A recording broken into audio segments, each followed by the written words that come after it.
Hi, do you want to tell us what happened to you? Yeah, of course. I was with my friend Coba, and we were beside Abu Bari village, or the Bari village, which is beside the Kiryat Arba settlement.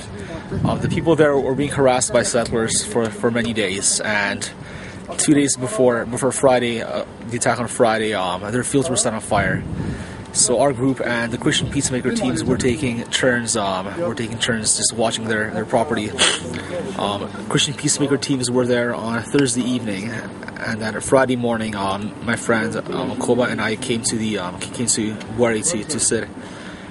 We were sitting by the road, under a fig tree, and we were watching what was happening. We noticed. I documented the burnt grass close to the crops where the Palestinians' crops were almost set on fire by the settlers. And several things happened that morning leading up to the attack. A group of settlers walked by us. There was three small boys and 2 teenagers, and they threatened us. The boys said to us, "It was leave or we will kick you." And then I asked them what. They said, "You heard us. We'll kick you." And they walked by. A while later, I don't know exactly, I think about an hour later, but I can't give exact details. This car drove by. It was a man and 2 Palestinian women. And there was an older woman in the front and a younger woman in the back. The younger woman, she was in tears. And the older woman said how yesterday the 2 women were driving, and the settlers attacked their car and threw rocks at the car. The older woman, she got out. She was unable to escape. She threw a few rocks back, and they hit her in the head with the rock. The family was too terrified to go to the hospital, so they waited in the evening. So they waited until in the morning. Coba and I, we took pictures of the car. We have photographic evidence of the dents made by the rocks. So the story is very legitimate. I mean, there's documentation of that.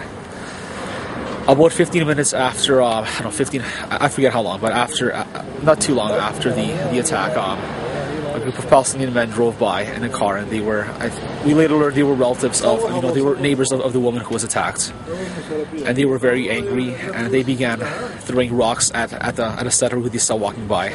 So he looked like a young man to me. They all missed him, but they were yelling at him, and he ran back to the settlement. Then about 5-10 minutes later, the attack happened.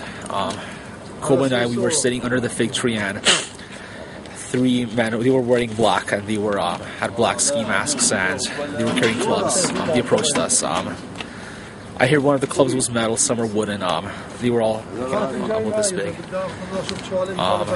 Did you see them coming, these men? No, by the time I saw them, it was too late, and this may sound strange, but I knew what they were going to do. It was very clear what was going to happen.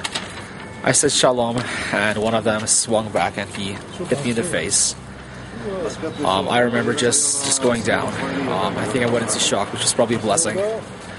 Coba says they hit me in the back 2 times then with their sticks.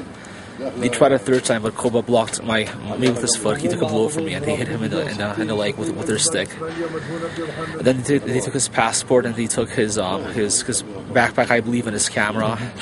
And they took my notebook and they left. Luckily, they did not take my passport or my camera, but they took everything that belonged to him. A group of Israeli soldiers and Palestinian villagers gathered, and the soldiers, I have to be honest, a lot of them, they were very polite. They looked very horrified. They offered us to take us to Israel by ambulance. We refused, because if we were to go, we'd be arrested and deported, and so we thanked them. I thanked them, but I said I prefer to go to the Palestinian ambulance. The Palestinian Red Crescent pulled up, and the people helped me put him in the ambulance. They took very good care of me at the hospital. I was interviewed. I asked people to not take revenge because people were very angry, and I don't believe in revenge. I don't believe in violence. The people, the nurses, doctors were amazing. They took care of me. They looked after my every need. People came from all over. People who had wounded relatives came to see me. I had over 200 visitors. People offered me food. They gave me drinks. I never felt such kindness from people. And I was. Have you had much help from the Israeli police? The Israeli police, no, because they You know, the soldiers offered to take us to Jerusalem. We refused because we first go to a Palestinian hospital. So, And where are we standing now? we're staying at the Israeli police station, and I hope hopefully we'll be able to get some help from them. Okay. So, Have you had any help from your embassy? I called my consulate, and they said they would make record of what happened, and to call me if I have any more questions. So, that's what he said. Okay. Okay, thank you. Okay, thank you.